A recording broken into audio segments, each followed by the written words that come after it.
Assalamualaikum Pak Suryadi, selamat sore. Waalaikumsalam warahmatullahi wabarakatuh. Ya, semoga sehat ya Pak ya. Alhamdulillah sehat.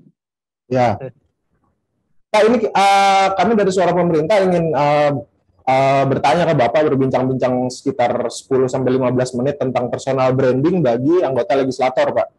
Ya, ya, oke. Nah, uh, menurut Bapak seberapa penting sih membangun citra positif bagi anggota legislator?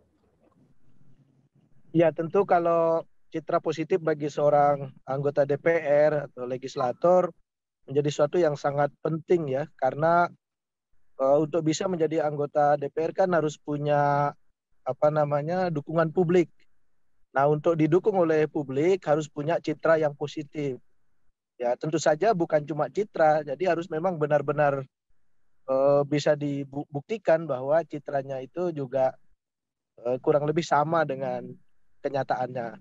Ya, walaupun kita menganggap citra itu penting, tapi jangan sampai juga itu hanya sebatas citra. Ya, sehingga dua-duanya penting bahwa legislator itu harus punya citra di publik yang baik, mereka juga harus punya reputasi yang baik juga gitu. Terus untuk ini kan jadi agak tricky ya Pak antara citra positif dengan pencitraan gitu. Nah, kalau menurut Bapak itu bagaimana menyiasatinya atau menyikapinya gitu, Pak? Ya tergantung kita sebenarnya. Pencitraan itu kan komunikasi publik. Orangnya memang sudah baik, hanya saja tidak dikenal sebagai orang baik, maka perlu dicitrakan baik gitu. Tapi ada juga yang sebetulnya dia tidak baik-baik amat, hanya dipaksa untuk punya citra yang baik. Nah, saya Ya. kira kategori kedua ini yang kurang pas. Tapi kalau memang kenyataannya dia punya reputasi yang baik, salah juga kalau dicitrakan tidak baik. Maka sangat wajar kalau orang yang punya reputasi baik itu juga tidak salah membangun citra atau pencitraan. Oke, oke, Pak. Terus kalau dari Pak Suryadi sendiri udah sejauh mana memanfaatkan ini kan bisa dikatakan eh, periode bukan transisi ya, jadi kayak udah kombinasi antara media konvensional dengan media digital gitu.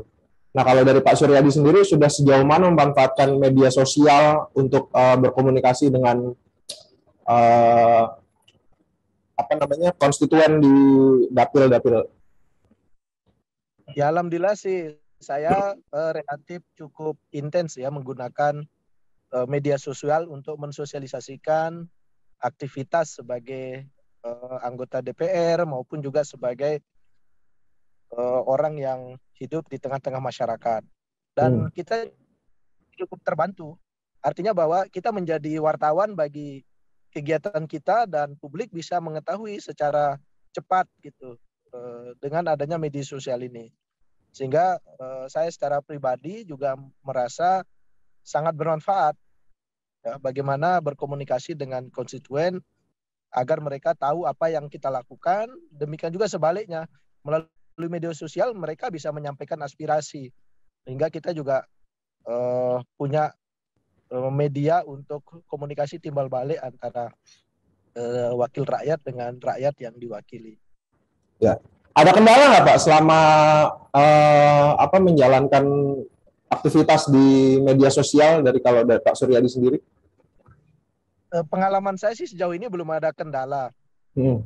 Paling ada masalah-masalah yang misalnya pemberitaan itu kadang dilebihkan atau dikurangkan gitu ketika itu ditulis oleh orang lain ya, Oke. karena begitu mudahnya kan menulis memberitakan kita atau orang lain, bisa berlebihan bisa juga kekurangan ya, Ya. karena orang yang menggunakan media sosial tidak ada pelatihannya, tidak ada syarat-syaratnya, siapapun boleh menulis dan menyampaikan sesuai dengan persepsinya. Kendalanya di situ saja. Tapi kalau misalnya pelakunya, misalnya saya sendiri Hmm. memberitakan apa yang sedang saya lakukan, insya Allah sih sejauh ini baik-baik saja, tidak ada Oke Pak. masalah. Terakhir Pak, kalau di media sosial kan sifatnya langsung bisa berinteraksi ya Pak ya. Kalau kalau dari Pak Suryadi sendiri menyikapi ada kritik atau sentimen negatif itu seperti apa Pak? Dari warganet terutama. Ya pada umumnya sih kritik ataupun bahkan juga kadang-kadang ada cacian, itu dinamika di tengah masyarakat dan itu hanya gaya komunikasi.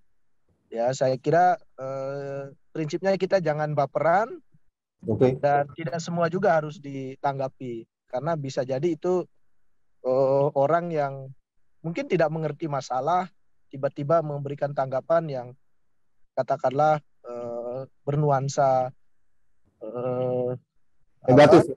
negatif gitu, bernuansa cacian dan lain sebagainya. Justru kalau ditanggapi bisa menjadi rame. Jadi nanti lama-lama orang yang biasanya mencaci atau mengkritik dengan bahasa yang tidak sopan bagian dari proses pembelajaran. Pada umumnya sih saya menanggapinya santai begitu. Walaupun itu hanya sedikit ya, mayoritas sih substantif gitu. Apa yang menjadi masukan mereka, kritik mereka, dan itu sangat positif. Siap Pak Suryadi. Boleh ini nggak Pak, boleh kasih bocoran dikit nggak Pak, di Bapak mentreatment media sosial itu kayak misalnya sehari posting berapa di Instagram, di Facebook, kayak gitu-gitu? Atau bebas aja dari Pak Suryadi? Secara angka saya tidak menghitung ya, biasanya alamiah aja gitu, ketika ada kegiatan, kemudian kita posting, dan juga ketika ada gagasan, kita posting gitu. Ya, hariannya aja, Pak, ya? Jadi sangat tergantung aktivitas di hari-hari itu. Baik, itu saja Pak Suryadi pembicaraan kita kali ini. Baik. Terima kasih banyak. Salam buat kawan-kawan. Ya, terima kasih banyak Pak Suryadi. Hati-hati di jalan. Ya, makasih. Ya, Assalamualaikum warahmatullahi wabarakatuh. Warahmatullahi wabarakatuh.